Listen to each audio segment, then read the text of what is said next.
আমরা জানি যে শীত এলে বাঙালির ঘরে ঘরে পিঠা উৎসবের এক অন্যতম আমেজ শুরু হয়।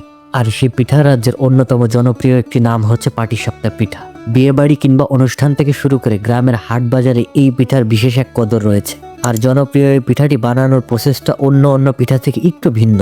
প্রথমে একটি বাটিতে চালের গুঁড়া আর সামান্য ময়দা নিয়ে এর সাথে দুধ, ডিম ও 1 চিমটি লবণ দিয়ে সবগুলো উপকরণ ভালোভাবে মিক্সড করে একটি পাতলা বাটার তৈরি করে নিতে হবে। এরপর তৈরিকৃত মিশ্রণটি কিছুক্ষণ ঢেকে রাখতে হবে যাতে পিঠাটি আরও নরম এবং সফট হয়।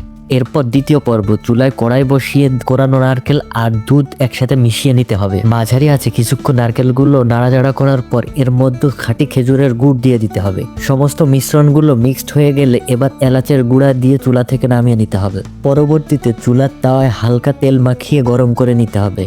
এরপর পূর্বে তৈরিকৃত গোলাটি গোল গোল করে প্যানের মধ্যে ছড়িয়ে দিতে হবে। কিছুক্ষণ পর যখন এই গোলাটি পিঠার আকৃতিতে চলে আসবে, ঠিক তখন তৈরিকৃত নারকেল আর দুধের মিশ্রণটি পিঠার উপরে দিয়ে সেটিকে গোলাকার আকৃতি করে নিলেই হয়ে যাবে পাটিসাপটা পিঠা।